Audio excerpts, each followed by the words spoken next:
Welcome. Today we're reading the chapter The Prison Isle of Shador, of the novel The Gods of Mars. Now, sit tight and let's get into it. In the outer gardens to which the guard now escorted me, I found Edgar surrounded by a crowd of noble blacks. They were reviling and cursing him. The men slapped his face. The women spat upon him. When I appeared, they turned their attentions toward me. "Ah," cried one. "So this is the creature who overcame the great Edgar bare-handed. Let us see how it was done." "Let him bind Thorid," suggested a beautiful woman, laughing. "Thorid is a noble Dejah. Let Thorid show the dog what it means to face a real man." "Yes, Thorid, Thorid," cried a dozen voices. "Here he is now," exclaimed another, and turning in the direction indicated I saw a huge black weighed down with resplendent ornaments and arms advancing with noble and gallant bearing toward us. "What now?" he cried. "What would you of Thorid?" Quickly a dozen voices explained. Thorid turned toward Edgar, his eyes narrowing to two nasty slits. "Calotte," he hissed, "ever did I think you carried the heart of a Sorak in your putrid breast? Often have you bested me in the secret councils of Isis, but now in the field of war where men are truly gauged your scabby heart hath revealed its sores to all the world. Calotte, I spurn you with my foot," and with the words he turned to kick Edgar. My blood was up. For minutes it had been boiling at the cowardly treatment they had been according this once powerful comrade because he had fallen from the favor of Isis. I had no love for Edgar, but I cannot stand the sight of cowardly injustice and persecution without seeing red as through a haze of bloody mist, and doing things on the impulse of the moment that I presume I never should do after mature deliberation. I was standing close beside Edgar as Thorid swung his foot for the cowardly kick. The degraded Dejah stood erect and motionless as a carven image. He was prepared to take whatever his former comrades had to offer in the way of insults and reproaches, and take them in manly silence and stoicism. But as Thorid's foot swung, so did mine, and I caught him a painful blow upon the shin bone that saved Edgar from this added ignominy. For a moment there was tense silence, then Thorid, with a roar of rage, sprang for my throat, just as Edgar had upon the deck of the cruiser. The results were identical. I ducked beneath his outstretched arms, and as he lunged past me planted a terrific right on the side of his jaw. The big fellow spun around like a top, his knees gave beneath him and he crumpled to the ground at my feet. The blacks gazed in astonishment, first at the still form of the proud Dejah lying there in the ruby dust of the pathway, then at me as though they could not believe that such a thing could be. "You asked me to bind Thorid," I cried, "behold." And then I stooped beside the prostrate form, tore the harness from it, and bound the fellow's arms and legs securely. "As you have done to Edgar, now do you likewise to Thorid. Take him before Isis, bound in his own harness, that she may see with her own eyes that there be one among you now who is greater than the firstborn." "Who are you?" whispered the woman who had first suggested that I attempt to bind Thorid. "I am a citizen of two worlds. Captain John Carter of Virginia, Prince of the House of Tardos Morse, Jeddick of Helium. Take this man to your goddess, as I have said, and tell her, too, that as I have done to Edgar and Thorid, so also can I do to the mightiest of her Dejahs. With naked hands, with long sword or with short sword, I challenge the flower of her fighting men to combat." "Come," said the officer who was guarding me back to Shador. "My orders are imperative. There is to be no delay. Edgar, come you also." There was little of disrespect in the tone that the man used in addressing either Edgar or myself. It was evident that he felt less contempt for the former Dejah since he had witnessed the ease with which I disposed of the powerful Thorid. That his respect for me was greater than it should have been for a slave was quite apparent from the fact that during the balance of the return journey he walked or stood always behind me, a drawn short sword in his hand. The return to the Sea of Omian was uneventful. We dropped down the awful shaft in the same car that had brought us to the surface. There we entered the submarine, taking the long dive to the tunnel far beneath the upper world. Then through the tunnel and up again to the pool from which we had had our first introduction to the wonderful passageway from Omian to the Temple of Isis. From the island of the submarine we were transported on a small cruiser to the distant Isle of Shador. Here we found a small stone prison and a guard of half a dozen blacks. There was no ceremony wasted in completing our incarceration. One of the blacks opened the door of the prison with a huge key. We walked in, the door closed behind us, the lock grated, and with the sound there swept over me again that terrible feeling of hopelessness that I had felt in the Chamber of Mystery in the Golden Cliffs beneath the Gardens of the Holy Ferns. Then Tars Tarkas had been with me, but now I was utterly alone in so far as friendly companionship was concerned. I fell to wondering about the fate of the great Thark, and of his beautiful companion, the girl, Thuvia. Even should they by some miracle have escaped and been received and spared by a friendly nation, what hope had I of the succor which I knew they would gladly extend if it lay in their power? They could not guess my whereabouts or my fate, for none on all Barsoom even dream of such a place as this. Nor would it have advantaged me any had they known the exact location of my prison, for who could hope to penetrate to this buried sea in the face of the mighty navy of the firstborn? No, my case was hopeless. Well, I would make the best of it, and, rising, I swept aside the brooding despair that had been endeavoring to claim me. With the idea of exploring my prison, I started to look around. Exodar sat, with bowed head, upon a low stone bench near the center of the room in which we were.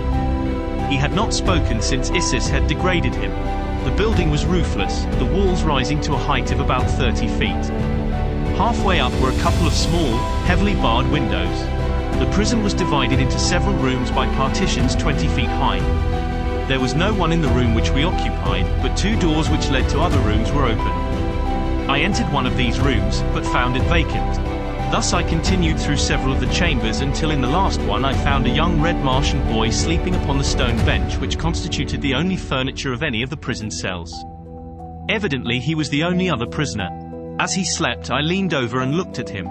There was something strangely familiar about his face, and yet I could not place him. His features were very regular and, like the proportions of his graceful limbs and body, beautiful in the extreme. He was very light in color for a red man, but in other respects he seemed a typical specimen of this handsome race. I did not awaken him, for sleep in prison is such a priceless boon that I have seen men transformed into raging brutes when robbed by one of their fellow prisoners of a few precious moments of it.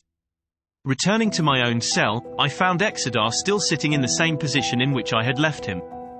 "Man," I cried, "it will profit you nothing to mope thus. It were no disgrace to be bested by John Carter. You have seen that in the ease with which I accounted for Thurod. You knew it before when on the cruiser's deck you saw me slay 3 of your comrades. I would that you had dispatched me at the same time," he said. "Come, come," I cried, "there is hope yet. Neither of us is dead. We are great fighters. Why not win to freedom?" He looked at me in amazement. "You know not of what you speak," he replied. "Isis is omnipotent. Isis is omniscient. She hears now the words you speak. She knows the thoughts you think. It is sacrilege even to dream of breaking her commands." "Rot, Exodar," I ejaculated impatiently. He sprang to his feet in horror. "The curse of Isis will fall upon you," he cried. "In another instant you will be smitten down, writhing to your death in horrible agony." "Do you believe that, Exodar?" I asked.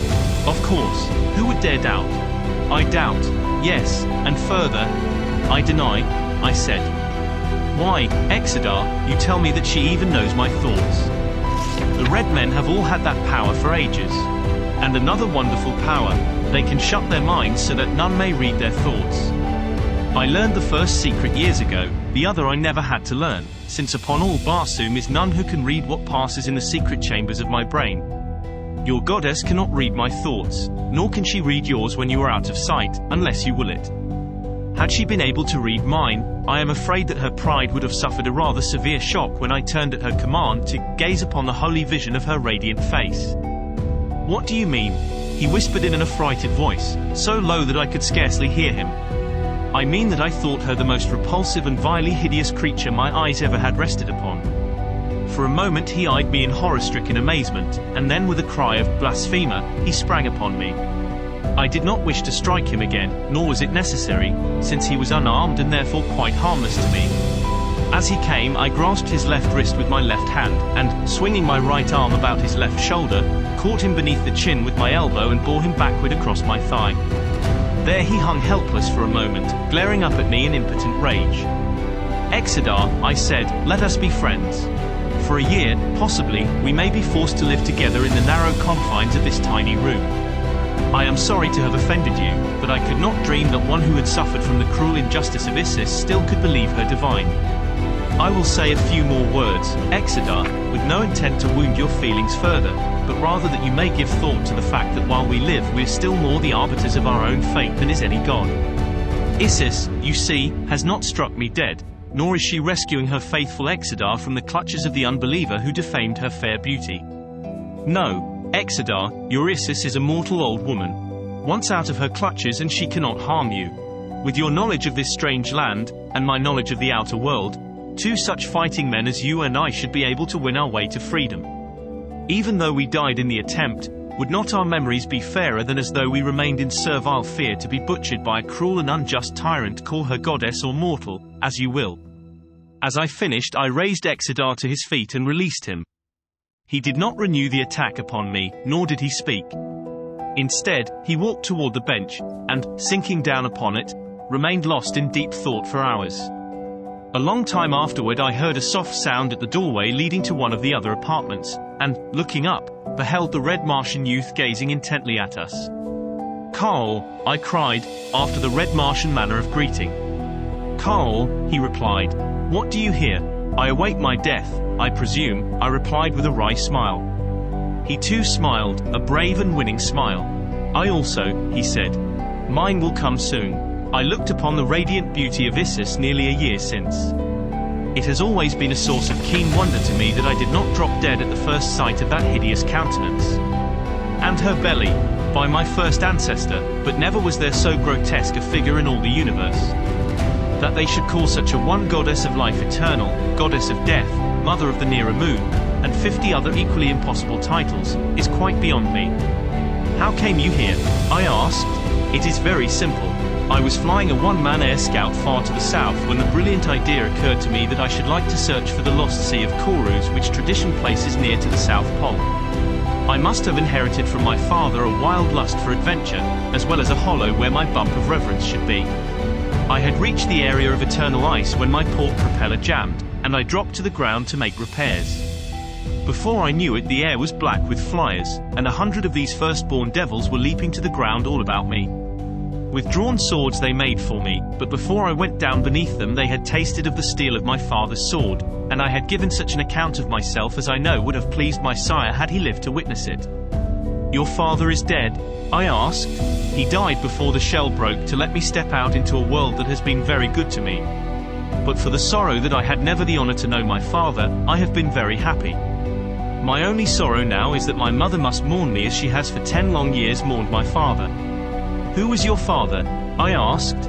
He was about to reply when the outer door of our prison opened and a burly guard entered and ordered him to his own quarters for the night, locking the door after him as he passed through into the further chamber. "It is Issue's wish that you two be confined in the same room," said the guard when he had returned to our cell. "This cowardly slave of a slave is to serve you well," he said to me, indicating Exodar with a wave of his hand. "If he does not, you are to beat him into submission. It is Issue's wish that you heap upon him every indignity and degradation of which you can conceive." With these words he left us. Exodar still sat with his face buried in his hands. I walked to his side and placed my hand upon his shoulder. "Exodar," I said, "you have heard the commands of Isis, but you need not fear that I shall attempt to put them into execution. You are a brave man, Exodar. It is your own affair if you wish to be persecuted and humiliated, but were I you I should assert my manhood and defy my enemies." "I have been thinking very hard, John Carter," he said, "of all the new ideas you gave me a few hours since.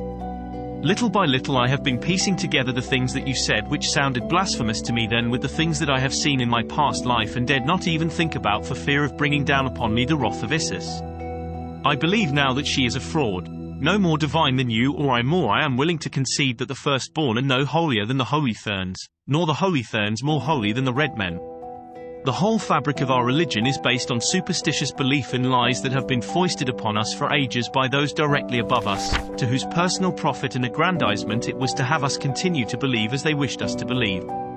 I am ready to cast off the ties that have bound me. I am ready to defy Isis herself, but what will it avail us? Be the firstborn gods or mortals, they are a powerful race, and we are as fast in their clutches as though we were already dead. There is no escape.